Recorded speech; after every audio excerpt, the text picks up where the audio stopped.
Welcome to bird media. నేను మీ పవన్ కృష్ణమూర్తి. వినుకొండ మాజీ MLA YSRCP నేత బొల్లా బ్రహ్మనాయుడు మీద 1000 కోట్ల రూపాయల విలువైన భూముల కబ్జాకి సంబంధించిన కేసులో హైదరాబాద్ పోలీసులు పరారీలో ఉన్నారు అని ప్రకటించారు. అయితే ఆయన ఎక్కడికి పరారీ కాలేదు, వినుకొండలో తన నివాసంలోనే ఉంటూ అనుచరులతో సంప్రదింపులు కొనసాగిస్తున్నారు అని సామాజిక మాధ్యమాల్లో కొన్ని వీడియోలు, స్థానిక వర్గాల వాదనలు అనేవి తెలియజేస్తున్నాయి. మరి ఇక్కడ ఆయన నిజంగా పరారీలో ఉన్నారా, లేక విచారణ ప్రక్రియలో భాగంగా పోలీసులు ఆ విధంగా పేర్కొన్నారా అన్నటువంటి ప్రశ్నలు ఇక్కడ ఉత్పన్నం అవుతున్నాయి.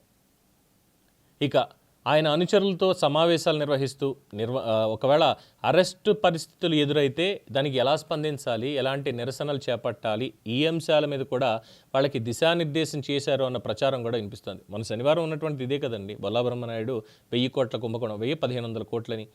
దాంట్లో ఏకంగా ఏం చేశారు, దీంట్లో జీవోలు సృష్టించారు. మంత్రి గారు లేదంటే కలెక్టర్ గారు, ఆ తర్వాత కింద ఉన్నటువంటి అధికారులు దీనికి ఇగో ఇలా చేశారు, దీన్ని ఇలా చెప్పారు అని చెప్పి వాటిని కూడా చేసేటువంటి ప్రయత్నం చేసి 4 కోట్లు ఇదయ్యింది. మొత్తం 1000 కోట్ల విలువైనటువంటి భూమి గండిపేట దగ్గర. తర్వాత సరే, ఈ ప్రచారం చేశారన్న దాని మీద అధికారిక ధృవీకరణ అయితే రావాల్సి ఉంది.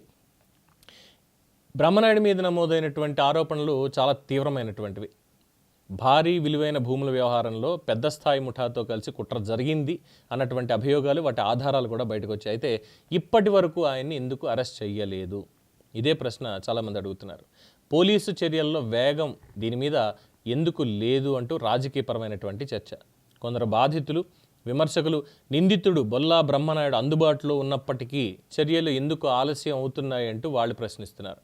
ఇంకోవైపు ఏమో ఇది చట్టపరమైనటువంటి ప్రక్రియలో భాగంగానే దర్యాప్తు కొనసాగుతోంది అని పోలీసులు భావించుండొచ్చు అంటూ ఇంకొంతమంది విశ్లేషణ. కానీ పోలీసులు ఏం చెప్పలేదు. ఈ వ్యవహారానికి తెలంగాణలో కొంతమంది రాజకీయ, రియల్ ఎస్టేట్ వర్గాలతోటి సంబంధాలు ఉన్నాయి, వాళ్లే దీని వెనక ఉండి ఇంకా అరెస్ట్ కాకుండా చూస్తున్నారన్నటువంటి గుసగుసలు కూడా చాలా బలంగా వినిపిస్తున్నాయి. కానీ దీని మీద ఇప్పటివరకు ఎలాంటి అధికారిక ఆధారాలు కూడా బయటికి రాలేదు. ఈ ఆరోపణల్లో నిజానిజాలు కనుక ఒకసారి వెలుగులోకి వస్తే మరిన్ని పేర్లు దీంట్లో బయటపడే అవకాశం ఉంది అన్న ఊహాగానాలు రాజకీయ వర్గాలు ప్రస్తుతం వినిపిస్తున్నాయి. ఇదిలా ఉంటే బొల్లా బ్రహ్మనాయుడు తన న్యాయవాదులతో చర్చలు జరుపుతూ చట్టపరమైనటువంటి మార్గాల్ని పరిశీలిస్తున్నారు అన్న సమాచారం కూడా ఒకటి ప్రచారంలో ఉంది. అంటే ఆయన లాయర్లు వేసుకుని ఎక్కడెక్కడో తిరుగుతూ ఉంటాడు. పోలీసులకు మాత్రం ఎక్కడున్నారనేది తెలియదు. తెలిసినా ఆయన అరెస్ట్ చేస్తారా, అక్కడికి వెళ్తారా అన్నది కూడా అనుమానంగానే ఉంది. దీని వెనకాల రాజకీయపరమైనటువంటి శక్తులు ఉన్నాయి. ఇక్కడ ఉన్నటువంటి రియల్ ఎస్టేట్ వాళ్ళు కావచ్చు, ఇంకోటి కావచ్చు, మొత్తం అందరూ ఉండి ఆయన తప్పించేటువంటి ప్రయత్నం చేస్తున్నారు. దాంతో లాయర్లతో డీలింగ్ ఎక్కువ నడుస్తుంది అన్నటువంటిది కూడా పాయింట్లోనే ఉంది. దెన్ అంటే ఒక 1000 కోట్లకు సంబంధించినటువంటి కబ్జాలు లేదంటే ఇవన్నీ చేస్తే, దొంగ సర్టిఫికెట్లు, దొంగ జీవోలు, గవర్నమెంట్ ఆర్డర్స్ ఇవన్నీ కూడా చేస్తే అరెస్ట్ చేయకూడదా వెళ్ళి ఆయన్ని? అప్పటిదాకా లాయర్లు ఆయనకి సహకరిస్తూ ఉంటారు. రేపొద్దున అదే లాయర్లకు సంబంధించినటువంటి స్థలాలని కబ్జా చేస్తే అప్పుడు మాత్రం ఎక్కడికి వెళ్తారు వాళ్ళు? వెళ్ళి బ్రహ్మనాయుడుతో కూర్చొని ఎందుకయ్యా మీరు కబ్జా చేశారని చెప్పి శాంతి చర్చలు జరుపుతూ కూర్చుంటారా? లేదు కోర్టు ఉంది కాబట్టి కోర్టులోకి వెళ్తాను అంటారా? మరి ఏంటి ఆ న్యాయవాదులకు ఉన్నటువంటిది? ఇది ఒక పాయింట్.